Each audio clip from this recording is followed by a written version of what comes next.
మత్తయి సువార్త 4వ అధ్యాయం 1వ వచనంలో రాయబడిన మాట ఏమిటంటే, యేసుక్రీస్తు బాప్తిస్మం పొందాడు. బాప్తిస్మం పొంది నీళ్లలో నుండి ఒడ్డుకు వచ్చాడు. అలా ఒడ్డుకు రాగానే జరిగింది ఏమిటంటే, పరిశుద్ధాత్మ దేవుడు యేసుక్రీస్తుని అరణ్యంలోనికి తీసుకుపోయాడు. దేనికోసం తీసుకుని పోయాడు అంటే, అపవాది చేత శోధించబడటానికి తీసుకెళ్ళాడు. తీసుకెళ్ళింది ఎవరు? పరిశుద్ధాత్ముడే, దేవుడే. దేనికోసం తీసుకెళ్ళాడు? శోధింపబడటం కోసం తీసుకెళ్ళాడు.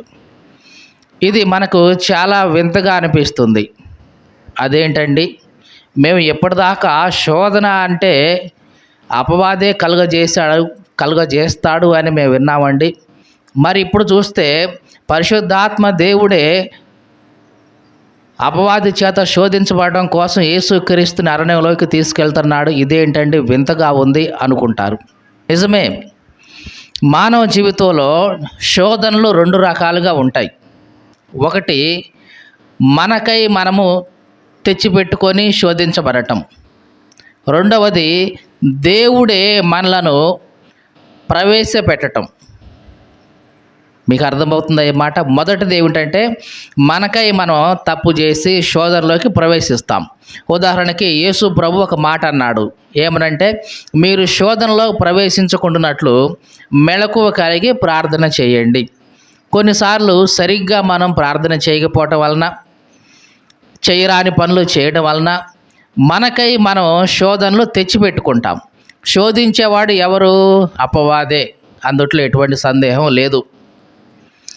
అయితే కొన్నిసార్లు మన భక్తి జీవితాన్ని పరీక్షించడానికి, మన విశ్వాస జీవితాన్ని పరీక్ష చేయడానికి, మనము దేవుని కోసం ఎంతవరకైతే నిలబడగలుగుతామో అనేది పరీక్షించడం కోసం దేవుడే కొన్నిసార్లు మనలను శోధనలోనికి అప్పగిస్తాడు. దేవుడు శోధించడు, కానీ అపవాది శోధిస్తాడు. ఆ అపవాదికి అవకాశం ఇస్తాడు దేవుడు. ఇదిగో ఇతను నా బిడ్డ, ఇంతకాలం ప్రార్థనలో ఎదిగాడు, ఇంతకాలం విశ్వాసంలో నిలబడ్డాడు, ఇదిగో ఇతన్ని పరీక్షించడం కోసం ఇదిగో నీ ముందుకు తీసుకొస్తున్నాను అని అపవాది ముందుకు తీసుకొస్తాడు. అపవాది అతన్ని బాగా శోధిస్తాడు. శోధించిన తర్వాత అప్పుడు అతడు ఇంకా శుద్ధ సువర్ణంగా మార్చబడతాడు. మీకు అర్థమైందండి? ఇది ఎట్లాంటిదంటే, దేవుడు ప్రవేశపెడతాడు, అంటే అనుమతిస్తాడు మన జీవితంలోకి శోధనలు. ఎందుకు అనుమతిస్తాడంటే, మనము ఇంకా మంచిగా తయారవడానికి, విశ్వాసంలో కానీ, ప్రార్థనా జీవితంలో కానీ, భక్తి జీవితంలో కానీ ఇంకా ఉన్నతంగా మనము అవ్వడానికి దేవుడు శోధనలోనికి మనలను అనుమతిస్తాడు. ఇది మన మేలు కోసం జరిగే శోధన. కానీ కొన్నిసార్లు శోధన అంటే ఎట్లా ఉంటుందంటే, మనం తప్పు చేసి మన మీదకి శిక్ష తెచ్చుకుంటూ ఉంటాం. అది మన స్వయంకృత అపరాధం లాంటిది. కానీ దేవుడు అనుమతించేది దేనికోసం అంటే, మనలను పరీక్షించి ఇంకా ఉన్నతంగా చేయడం కోసం. ఉదాహరణకి ఒక బంగారం ఉంది అనుకుందాం. అది భూమిలో ఉన్నప్పుడు ఎట్లా ఉంటుంది? బాగా మట్టి కొట్టుకొని ఉంటుంది. ఆ కంసాలు ఏం చేస్తాడు? ఆ బంగారాన్ని బాగా బాగా కరిగిస్తాడు. మంట బాగా పెట్టేసి ఆ బంగారాన్ని బాగా కరిగిస్తాడు. కరిగిస్తే ఏమవుద్ది? దాంట్లో ఉన్న మశానం, మట్టి ఇవన్నీ కూడా పోయి అదేమవుతుంది? స్వచ్ఛమైన బంగారంగా తయారవుతూ ఉంటుంది. అలాగే దేవుడు కూడా కొన్నిసార్లు మనలను స్వచ్ఛమైన బంగారంగా తయారు చేయడం కోసం, మన విశ్వాసాన్ని ఇంకా గొప్పగా చేయడం కోసం, మన భక్తి జీవితాన్ని ఇంకా ఉన్నతంగా చేయడం కోసం కొన్నిసార్లు మన జీవితంలోకి శోధనలు అనుమతిస్తాడు. దేవుడు శోధించడు, కానీ ఆ శోధించేవాడు అపవాదే. ఆ అపవాదికి అవకాశం ఇస్తాడు. ఇదిగో నా బిడ్డ, ఇదిగో నీకు అవకాశం ఇస్తున్నా, ఇతన్ని నువ్వు శోధించుకో. ఇతను శోధించినా సరే నా కోసం నిలబడతాడని నమ్మకం నాకుంది, శోధించుకో అని అప్పుడు మాత్రమే అపవాది ముందు పెడతాడు నన్ను. ఈ మాట అర్థమైందండి? దేవుడికి నీ మీద నా మీద నమ్మకం కలిగినప్పుడు ఇదిగో ఈ బిడ్డ శోధించబడతాడు, ఈ శోధనను తట్టుకోగలుగుతాడు అని దేవుడికి నీ మీద నా మీద నమ్మకం కలిగినప్పుడే అపవాది ముందు పెడతాడు. ఇది ఒక రకంగా ఎట్లాంటిదంటే ఒక యుద్ధ రంగం లాంటిది. మీకు అర్థమైందండి? ఒక యుద్ధ రంగం లాంటిది. యుద్ధ రంగంలో తండ్రి తన కొడుకుకు బాగా ట్రైనింగ్ ఇస్తాడు. ఆ విద్య ఈ విద్య అన్నీ నేర్పిస్తాడు. అవన్నీ నేర్చుకున్నాడు, ఇక పర్వాలేదు ఇతను యుద్ధం చేయగలడు అనుకున్నప్పుడు ఏం చేస్తాడు? యుద్ధ భూమికి పంపిస్తాడు. అలాగే దేవుడు కూడా మన జీవితంలో ఇదిగో నా బిడ్డ భక్తి జీవితం నేర్చుకున్నాడు, ప్రార్థన నేర్చుకున్నాడు, విశ్వాసం నేర్చుకున్నాడు, ఇప్పుడు ఇతను యుద్ధ రంగంలోకి వెళ్ళినా అంటే ఆ శోధన భూమిలోనికి ప్రవేశించిన తట్టుకొని యుద్ధం చేస్తాడు, నిలబడతాడు, జయిస్తాడు అనుకున్నప్పుడు మాత్రమే దేవుడు మన జీవితంలోకి ఆ శోధన అనేది అనుమతిస్తాడు. మీకు అర్థమైందండి? శోధన అనుమతిస్తాడు దేవుడు, శోధించడు. శోధించేవాడు అపవాది, ఆ అపవాదికి అవకాశం ఇస్తాడు దేవుడు. దేవునికి స్తోత్రం కలుగును గాక. ఒక మాట మనం చూద్దాం దేవుని గ్రంథంలో నుంచి. యాకోబు రాసిన పత్రిక 1వ అధ్యాయం 12వ వచనం. జాగ్రత్తగా వినండి. శోధన సహించువాడు ధన్యుడు. చూడండి ఏమంట? శోధనను సహించేవాడు ఎట్లాంటి వాడంట? ధన్యుడు. శోధన అంటే చెప్పాము కదా, దేవుడు మనలను ఒక యుద్ధ భూమిలోకి ప్రవేశపెడతాడు. ఆ యుద్ధ భూమిలోకి ప్రవేశపెట్టేటప్పుడు మనకు కావలసినవన్నీ దేవుడు సమకూరుస్తాడు. అంటే యుద్ధ నైపుణ్యాలు కానీ, యుద్ధం ఎట్లాగా చేయాలి, ఇవన్నీ దేవుడు మనకు నేర్పించిన తర్వాతనే మనల్ని యుద్ధ భూమిలోకి పెడతాడు. అంతే తప్ప యుద్ధం ఏమీ నేర్పించకుండా, యుద్ధ నైపుణ్యాలు ఏమీ తెలియకుండా నువ్వు పోయి యుద్ధం చేయి అని అనేవాడైతే కాదు దేవుడు. దేవుడు శోధన తట్టుకోవడానికి మన జీవితంలో కావలసిన ప్రార్థన, భక్తి జీవితం, విశ్వాసం, ఆత్మీయత ఇది మొత్తం దేవుడు మనలో ఉన్నాయి అనుకున్న తర్వాతే అప్పుడు మనలను అక్కడికి ప్రవేశపెడతాడు. కాబట్టి ఎవరైతే ఆ శోధనను తట్టుకుంటారో వాళ్ళు నిజంగా ధన్యులు. అంటే ఒక మాటలో చెప్పాలంటే యుద్ధంలో గెలిచి వచ్చినట్లు అన్నమాట. చదువుదాం. శోధన సహించువాడు ధన్యుడు, అతడు శోధనకు నిలిచిన వాడై ప్రభువు తన్ను ప్రేమించు వారికి వాగ్దానం చేసిన జీవ కిరీటాన్ని పొందుకుంటాడు. దేవునికి స్తోత్రం కలుగును గాక. ఎవరైతే అట్లా శోధన అనే యుద్ధ భూమిలోకి వెళ్ళి శోధించబడి అంటే ఆ శోధనతో యుద్ధం చేసి జయించి మరలా తిరిగి వస్తారో అట్లాంటి వారికి దేవుడిచ్చే బహుమానం ఏంటంట? జీవ కిరీటం. దేవునికి స్తోత్రం కలుగును గాక. ఈ మాటలు వింటున్న నా ప్రియ సహోదరి సహోదరుడా, నీ జీవితంలో శోధింపబడుతూ ఉన్నావా? అది దేవుడు నీకు ఇచ్చిన ఒక పరీక్ష.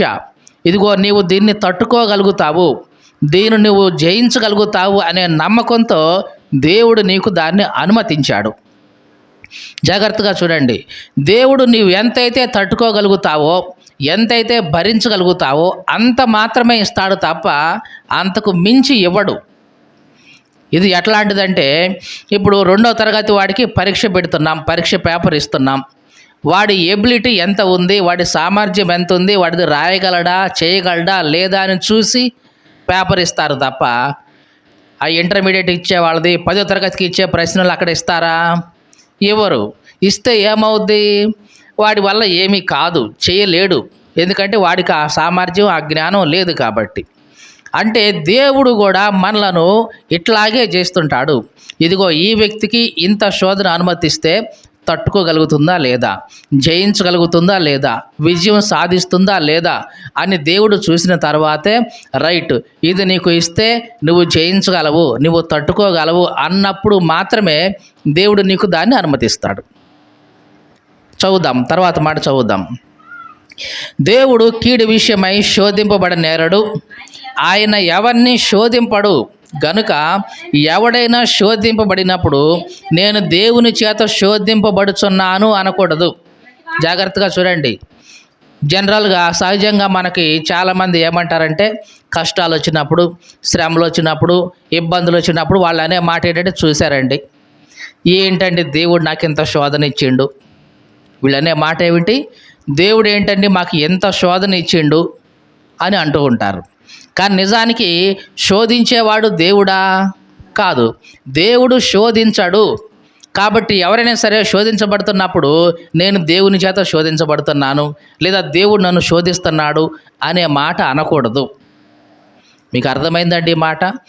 ఎవరైనా సరే శోధించబడుతూ ఉన్నప్పుడు, కష్టములో ఉన్నప్పుడు, శ్రమలో, ఇరుకులో, ఇబ్బందులో ఉన్నప్పుడు దేవుడు నన్ను శోధిస్తున్నాడు అని అనకూడదు. ఎందుకంటే దేవుడు ఎవరిని శోధించడు.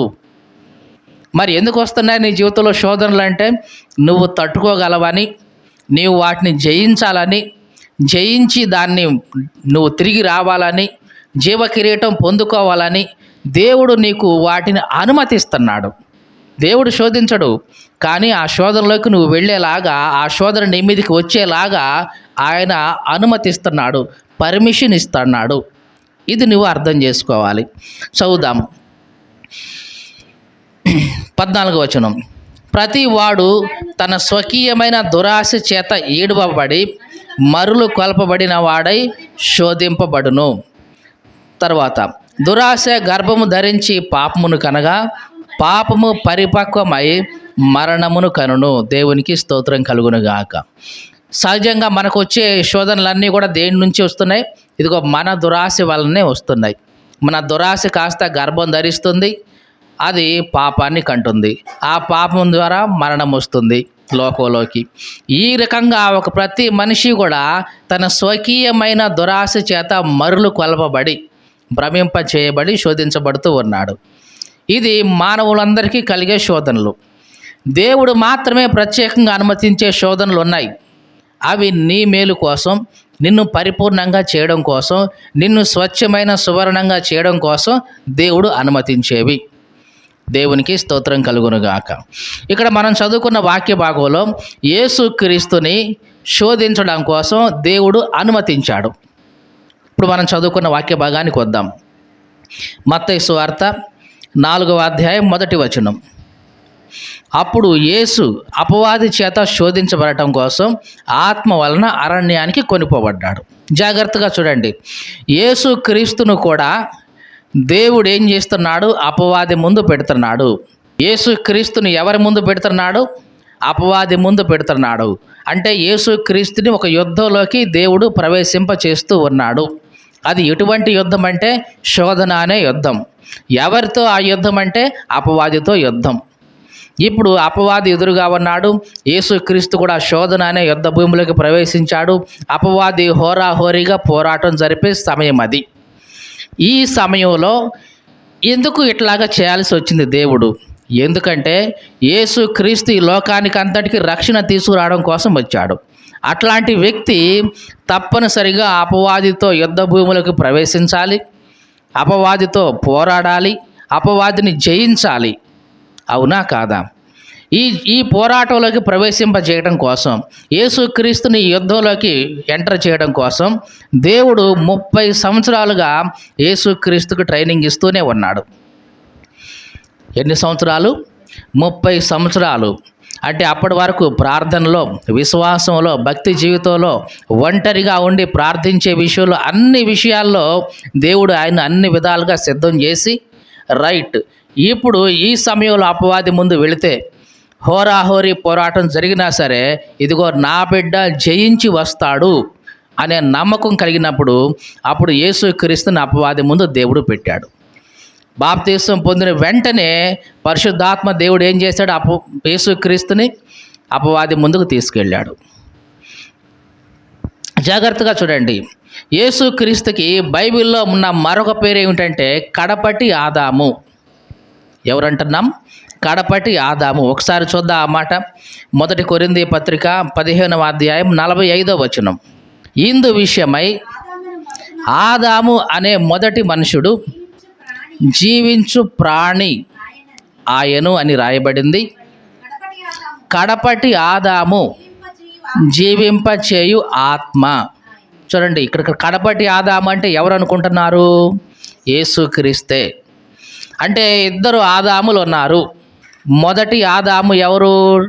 మనకు తెలిసిన ఆదాము, ఏదెను తోటలో ఉన్న ఆదాము.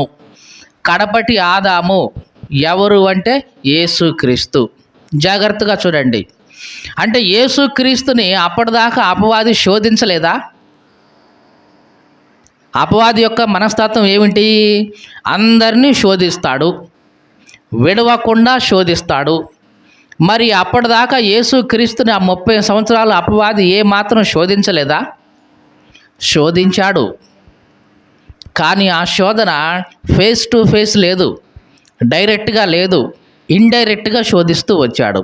కొన్నిసార్లు కుటుంబీకుల ద్వారా శోధించాడు, కొన్నిసార్లు బంధువుల ద్వారా శోధించాడు, కొన్నిసార్లు స్నేహితుల ద్వారా శోధించి ఉంటాడు, కొన్నిసార్లు మత పెద్దల ద్వారా, మత నాయకుల ద్వారా, వాళ్ళ ద్వారా వీళ్ళ ద్వారా ప్రేరేపించి శోధించాడు. కానీ ఇప్పుడు జరుగుతున్న శోధన అట్లాంటిది కాదు. ఇక ఇండైరెక్ట్ కాదు, ఇది డైరెక్ట్ అటాక్ అన్నమాట. అందుకోసమే యేసుక్రీస్తు అరణ్యానికి కొనుపోబడాల్సి వచ్చింది. మీకు అర్థమైందండి? 30 సంవత్సరాలు కూడా అపవాది యేసుక్రీస్తును శోధించాడు, కానీ డైరెక్ట్గా కాదు, ఇండైరెక్ట్గా శోధించుకుంటూ వచ్చాడు. కానీ ఇప్పుడు పోటాపోటీ యుద్ధం, ఫేస్ టు ఫేస్ యుద్ధం జరగాల్సి ఉంది. శోధన అనే యుద్ధ భూమిలోకి యేసుక్రీస్తు ప్రవేశిస్తే అపవాది కూడా తన సంపూర్ణమైన బలమంతా కూడా ఉపయోగించి పోరాడే సమయం ఇది. మరి ఏ స్థలంలో చేయాలి ఇది? ఏ స్థలములో అంటే ఇద్దరికి అనుకూలమైన స్థలం. అందుకనే అరణ్యంలోనికి దేవుడు యేసుక్రీస్తును కొనిపోయాడు. ఎందుకు అరణ్యంలోకి? ఎందుకు అంటే అరణ్యంలో అయితే ఏ మనుషులు ఉండరు, ఏ జనసంచారం ఉండదు, ఎవరు కూడా రారు, ఎవరు డిస్టర్బ్ చేయరు. కాబట్టి అపవాది తన సంపూర్ణమైన బలం, తన శక్తినంతా కూడా ఉపయోగించి యేసుక్రీస్తు మీద దాడి చేయొచ్చు. అర్థమైందండి? బయట అనుకోండి, వాళ్ళు వస్తారు, వీళ్ళు వస్తారు, వాళ్ళు ఇబ్బంది పడతారు, వీళ్ళు ఇబ్బంది పడతారు, వాళ్ళు వీళ్ళు అడ్డం ఏదో ఒక మాట అనేస్తారు. కానీ అరణ్యంలోకి వెళితే ఇక ఎవరు కూడా కదిలించే వాళ్ళు ఉండరు, డిస్టర్బ్ చేసే వాళ్ళు ఉండరు. కాబట్టి అపవాది ఏం చేయొచ్చు? తన సంపూర్ణమైన శక్తి, తన బలమంతా ఉపయోగించి యేసుక్రీస్తు మీద పోరాడవచ్చు. అదే సమయంలో యేసుక్రీస్తు కూడా తన బలమంతా ఉపయోగించి అపవాది మీద పోరాటం సల్పొచ్చు. కాబట్టి అరణ్య ప్రదేశాన్ని దేవుడు ఎంచుకున్నాడు. ఎందుకంటే అపవాది కూడా తన శక్తినంతా కూడా ప్రయోగించవచ్చు, యేసుక్రీస్తు కూడా తన శక్తినంతా కూడా ప్రయోగించవచ్చు. అదే సమయంలో యేసుక్రీస్తు దేవుని యొక్క శక్తి కోసం తను సంపూర్ణంగా ప్రార్థనలో ఉండడానికి కూడా అవకాశం ఉంది. అరణ్య ప్రదేశం ఏకాంతమైన స్థలం, ఎవరు కూడా ఎటువంటి డిస్టర్బెన్స్ చేయరు. యేసుక్రీస్తు సంపూర్ణంగా ఎక్కువ సమయం దేవుని సన్నిధిలో గడపడానికి అవకాశం ఉంది, అంటే దేవుని శక్తిని పొందుకోవడానికి అవకాశం ఉంది. అదే సమయంలో అపవాది కూడా సంపూర్ణంగా బలం ప్రయోగించి యేసుక్రీస్తు మీద పోరాడటానికి అందరికీ అనుకూలమైన స్థలం ఏమిటంటే అరణ్య ప్రదేశం. జాగ్రత్తగా చూడండి, మొట్టమొదటి ఆదాము ఎక్కడ శోధించబడ్డాడు? ఏదెను తోటలో. అంటే ఏదెను తోట అంటే సస్యశ్యామలమైన ప్రదేశం, బాగా ఉన్న ప్రదేశం, ఎటువంటి ఇబ్బంది లేని ప్రదేశం, ఎటువంటి చీకు చింతలు లేని ప్రదేశం, ఏ ఇబ్బంది లేకుండా చక్కగా అన్ని అనుకూలంగా ఉన్న ప్రదేశం ఏదైనా తోట. కానీ కడపటి ఆదామైన క్రీస్తు శోధించబడుతున్న స్థలం ఏమిటి? అరణ్య ప్రదేశం, ప్రతికూలమైన ప్రదేశం, జన సంచారం లేని ప్రదేశం, క్రూర మృగాలు, విష సర్పాలు ఇవన్నీ కూడా ఉన్న ప్రదేశం. జాగ్రత్తగా చూడండి, మొదటి ఆదాము శోధించబడింది ఏదైనా తోట, అనుకూలమైన ప్రదేశం. కడపటి ఆదామైన క్రీస్తు శోధించబడింది ఎక్కడ? అరణ్య ప్రదేశం, ప్రతికూలమైన ప్రదేశం. అయినా సరే, జాగ్రత్తగా చూడండి, అయినా సరే మొదటి ఆదాము ఏమయ్యాడు? ఓడిపోయాడు. ఓడిపోయాడా లేదా? ఓడిపోయాడు. అపవాది చెప్పింది చేశాడు, ఈ లోకానికి మొత్తానికి శాపాన్ని తీసుకొచ్చేశాడు. కానీ కడపటి ఆదామైన క్రీస్తు ఓడిపోలేదు. ప్రతికూలమైన పరిస్థితులే ఉన్నాయి, అయినా సరే ఓడిపోలేదు, జయించాడు. ఈ లోకానికి అంతటికీ నిత్య జీవాన్ని, అంటే జీవాన్ని తీసుకొచ్చాడు. దేవునికి స్తోత్రం కలుగును గాక. మాటలు వింటున్న ప్రియ సహోదరి సహోదరుడా, మరి నీ జీవితంలో నువ్వు ఎట్లాగా జయిస్తావు? జయించేవాడికి నిత్య జీవం అనేది దొరుకుతూ ఉంటుంది. మొదటి ఆదాము జయించలేదు, శాపాన్ని పొందుకున్నాడు. తాను పొందుకున్నాడు, లోకమంతటికి ఆ శాపాన్ని ఇచ్చేశాడు. కడపటి ఆదామైన క్రీస్తు జయించాడు, జీవాన్ని పొందుకున్నాడు, ఆశీర్వాదాన్ని లోకానికి అంతటికి నీకు నాకు ఇచ్చాడు. దేవునికి స్తోత్రం కలుగును గాక. మొదటి ఆదాము అన్ని అనుకూలమైన పరిస్థితులు ఉన్నప్పుడు శోధించబడ్డాడు, ఓడిపోయాడు. కడపటి ఆదాము ప్రతికూలమైన పరిస్థితుల్లో శోధించబడ్డాడు, కానీ జయించాడు. జాగ్రత్తగా చూడండి. మొదటి ఆదాము శోధించబడుతున్నప్పుడు ఆదాముకు ఒక తోడు ఉంది, అవునా కాదా? ఎవరు? అవ్వ ఉంది. ఇద్దరు ఉన్నారు. కానీ యేసుక్రీస్తు కడపటి ఆదాము శోధించబడుతున్నప్పుడు తనకు ఎవరైనా తోడున్నారా? ఏ మనిషి అయినా తనకు తోడున్నారా? లేడు. ఒంటరిగానే ఉన్నాడు, జయించాడు, ఈ లోకానికి అంతటికి రక్షణ తీసుకొచ్చాడు. దేవునికి స్తోత్రం కలుగును గాక. కాబట్టి ప్రియ సహోదరి సహోదరుడా, దేవుని సన్నిధిలో నీవు నిలబడి జయిస్తే, అపవాదిని జయిస్తే నీకు జీవ కిరీటం వస్తుంది, ఆశీర్వాదం వస్తుంది, దీవెన వస్తుంది. నీ ద్వారా లోకానికి అంతటికీ కూడా రక్షణ దేవుడు ఇవ్వగలడు. యేసుక్రీస్తు శోధించబడటానికి ముందు ఏమేం జరిగింది ఒకసారి మనం చూద్దాం. 3వ అధ్యాయము చివరి వచనం, 16వ వచనం. 3వ అధ్యాయం 16వ వచనం. యేసు బాప్తీసం పొందిన వెంటనే నీళ్ళలో నుంచి ఒడ్డునకు వచ్చెను. ఇదిగో ఆకాశం తెరవబడింది, దేవుని ఆత్మ పావురం వలె దిగి తన మీదకి వచ్చిన సూచను, మరియు ఇదిగో ఈయనే నా ప్రియకుమారుడు, ఈయన యందు నేను ఆనందిస్తున్నాను అని ఒక శబ్దము ఆకాశం నుండి వచ్చింది. ఇదంతా జరిగిన తరువాత పరిశుద్ధాత్మ దేవుడు యేసుక్రీస్తును అరణ్యంలోనికి తీసుకుని పోయాడు, శోధించబడటానికి, యుద్ధ భూమిలోకి వెళ్ళడానికి. అంటే మానవ జీవితంలో దేవుడు ఏ వ్యక్తినైనా సరే ఆ శోధనలోనికి తీసుకువెళ్ళాలంటే, అంటే యుద్ధ భూమిలోకి ప్రవేశపెట్టాలంటే ఆ వ్యక్తిని ముందుగానే అన్ని పరీక్షించి ఓకే అన్న తర్వాత మాత్రమే తీసుకువెళ్తాడు. యేసుక్రీస్తు విషయంలో కూడా అదే జరిగింది. ఏం జరిగింది? అంతకుముందు వచనాలు మనం చూస్తే అక్కడ జరిగింది ఇదే. యేసుక్రీస్తు బాప్తిస్మం పొందాడు. పొంది ఆ ఒడ్డుకు వచ్చిన తర్వాత జరిగింది ఏమిటి? పరిశుద్ధాత్మ దేవుడు పవర్ రూపంలో యేసుక్రీస్తు మీద వాలాడు. తండ్రి అయిన దేవుడు ఆకాశం నుంచి మాట్లాడాడు. ఏమని? ఇదిగో ఈయనే నాకు ప్రియకుమారుడు, ఈయన యందు నేను ఆనందిస్తూ ఉన్నాను అని దేవుని చేత సాక్ష్యం పొందాడు. దేవుని చేత సాక్ష్యం పొందినప్పుడు మాత్రమే, దేవుని చేత మెప్పు పొందినప్పుడు మాత్రమే, ఒక మాటలో చెప్పాలంటే దేవుని చేత అప్రూవల్ అయినప్పుడు మాత్రమే దేవుడు నిన్ను ఆ యుద్ధ రంగంలోనికి ప్రవేశపెడతాడు. దేవునికి స్తోత్రం కలుగును గాక. మీకు అర్థమైందండి ఈ మాట? నిన్ను పరీక్షలోకి ప్రవేశపెట్టాలంటే ముందు నేను నీకు ట్రైనింగ్ ఇచ్చి అన్ని విధాలుగా నువ్వు సరిపోతావు, నీవు దాన్ని చేయగలవు, రాయగలవు అనుకున్నప్పుడు నేను తీసుకెళ్ళి నేను ఎగ్జామ్కి అటెండ్ చేస్తాను. దేవుడు కూడా మనలను శోధనలోకి వెంటనే ప్రవేశపెట్టాడు. మనము శోధనలోకి ప్రవేశపెట్టాలంటే దేవుడికి కొన్ని అర్హతలు అంటూ కనిపించాలి మనలో. ఇదిగో ఈ వ్యక్తిని గనక శోధించలోకి తీసుకెళ్తే ఇతను జయించగలడు, జయిస్తాడు, నా పేరు నిలబెడతాడు. మీకు అర్థమైందా? నా పేరు నిలబెడతాడు, ఇదిగో నా నమ్మకాన్ని నిలబెడతాడు అనుకున్నప్పుడు మాత్రమే దేవుడు మనలను అపవాది ముందుకు తీసుకొని పడతాడు. యోబు విషయంలో అదే జరిగింది. యోబు గురించి దేవుడికి ఒక మంచి తీర్మానం ఉంది, ఒక మంచి అభిప్రాయం ఉంది.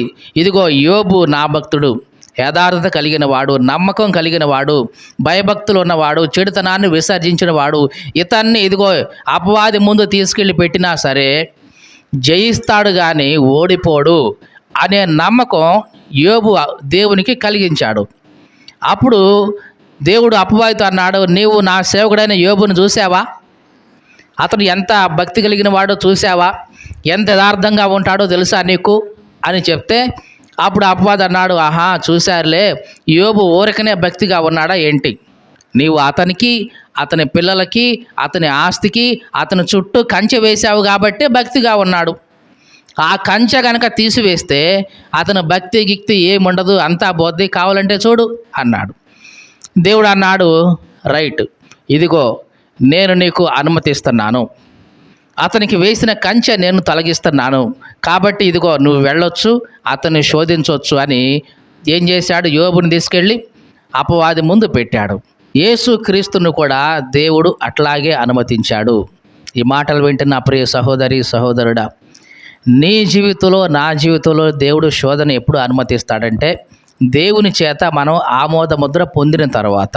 యేసుక్రీస్తు విషయంలో దేవుడు ఎప్పుడు అనుమతించాడు అంటే యేసుక్రీస్తు మొదటిగా దేవుని చేత మెప్పు పొందిన తర్వాత. అదిగో ఆకాశం తెరవబడింది, పరిశుద్ధాత్మ దేవుడు పావుర రూపంలో యేసుక్రీస్తు మీదకి దిగాడు. తర్వాత తండ్రి అయిన దేవుడే సాక్ష్యం ఇచ్చాడు. ఏమని? ఇదిగో ఈయన నా ప్రియకుమారుడు, ఇతని యందు నేను ఆనందిస్తున్నాను అని దేవుని చేత అన్ని విధాలుగా మెప్పు పొందిన తరువాతనే, ఒక మాటలో చెప్పాలంటే సర్టిఫై చేసిన తరువాతనే అప్పుడు అపవాది చేత శోధించబడటానికి అరణ్యంలోకి వెళ్ళాడు. ఈ మాటలు వింటున్న ప్రియ సహోదరి సహోదరుడా, నీ జీవితంలోనికి శోధనలు వస్తున్నాయా? శ్రమలు వస్తున్నాయా? ఇరుకులు ఇబ్బందులు వస్తున్నాయా? అంటే దాని అర్థం ఏమిటి? అప్పటికి నీవు దేవుని చేత మెప్పు పొందావు. దేవుడు నీ విశ్వాస జీవితం పట్ల, నీ ప్రార్థనా జీవితం పట్ల, నీ భక్తి జీవితం పట్ల దేవుడికి ఒక సాక్ష్యమని ఉంది. ఇదిగో నీ జీవితంలోకి ఈ శోధన అనుమతిస్తే తప్పనిసరిగా ఈ బిడ్డ తట్టుకొని నా కోసం నిలబడుతుంది అనే నమ్మకం దేవుడికి కలిగింది కాబట్టి నీ జీవితంలోకి ఆ శోధన దేవుడు అనుమతించాడు. దేవునికి స్తోత్రం కలుగునుగాక. అనుమతించాడు. ఎంతవరకు అనుమతిస్తాడు దేవుడు? నీవు ఎంతవరకైతే తట్టుకోగలవో, ఎంతవరకైతే నీవు జయించగలవో అంతవరకు మాత్రమే ఇస్తాడు తప్ప అంతకు మించి దేవుడు ఇవ్వడు. 1 కొరింథీ పత్రిక 10వ అధ్యాయం 13వ వచనం. సాధారణంగా మనుషులకు కలుగు శోధన తప్ప మరి ఏదియూ మీకు సంభవింపలేదు. దేవుడు నమ్మదగిన వాడు, మీరు సహింపగలిగినంతకంటే ఎక్కువగా ఆయన మిమ్మును శోధింపబడనీయడు. అంతేకాదు, సహింపగలుగుటకు ఆయన శోధనతో కూడా తప్పించుకునే మార్గాన్ని కలుగజేస్తున్నాడు. దేవునికి స్తోత్రం కలుగునుగాక. చూడండి, దేవుడు ఎట్లాంటి వాడంట? నమ్మదగిన వాడు. ఎంత నమ్మదగిన వాడంటే మీరు సహింపగలిగినంతకంటే ఎక్కువగా ఆయన మిమ్మును శోధింపబడనీయడు. ఆయన శోధించడు, మిమ్మల్ని శోధింపబడనీయడు. అంటే అపవాది నిన్ను శోధిస్తున్నప్పుడు నీవెంతవరకైతే సహించగలుగుతావో అంతవరకు మాత్రమే అనుమతిస్తాడు తప్ప అంతకంటే ఎక్కువగా ఆయన అనుమతించడు. అంతేకాదు, ఆ శోధన నీ మీదకి వస్తున్నప్పుడు దాన్ని తప్పించుకునే మార్గాన్ని కూడా ఆయనే కలుగజేస్తాడు. ఏమిటి తప్పించుకునే మార్గం అంటే? ప్రార్థన. నీ జీవితంలోకి శోధన వస్తుందా? అపవాది ప్రయోగిస్తున్నాడా? దాన్ని తప్పించుకునే ఒకే ఒక మార్గం ఏమిటంటే ఇదిగో యేసుక్రీస్తే ఆ మార్గం. యోహాను సువార్త 14వ అధ్యాయం 6వ వచనంలో యేసుక్రీస్తు అన్నాడు. ఏమని? నేనే మార్గం, నేనే సత్యం, నేనే జీవం. కాబట్టి మార్గం ఎవరు అంటే యేసుక్రీస్తే. అంటే ఆ శోధనని తప్పించుకునే మార్గం ఎవరంటే యేసుక్రీస్తే. ఆ శోధనని జయించే మార్గం ఏమిటంటే యేసుక్రీస్తే. నువ్వు యేసుక్రీస్తు దగ్గరికి వెళ్ళడం, ఆయనతో సహవాసం చేయడం, ప్రార్థన చేయడం ద్వారా ఏం చేస్తావు? నీ జీవితంలో ఉన్న శోధనని జయిస్తావు. దేవునికి స్తోత్రం కలుగునుగాక. ఈ మాటలు వింటున్న ప్రియ సహోదరి సహోదరుడా, నీ జీవితంలో శోధనని ఎలాగ జయించాలని కానీ, శోధన ఎలాగ తట్టుకోవాలని కానీ, శోధన నుంచి ఎట్లాగ బయటపడాలని కానీ నువ్వు ఆలోచిస్తున్నావేమో, యేసుక్రీస్తే దానికి మార్గం. ఎవరంటున్నాం? యేసుక్రీస్తే. ఆయనే మార్గం. శోధనను తప్పించుకునే మార్గం ఆయనే, శోధన నుంచి జయించే మార్గం ఆయనే. నీవు ఆయన సన్నిధికి చేరి ప్రార్థన చేస్తే చాలు, మిగతా వాటన్నిటి నుంచి ఆయన నిన్ను విడిపిస్తాడు. దేవునికి స్తోత్రం కలుగునుగాక.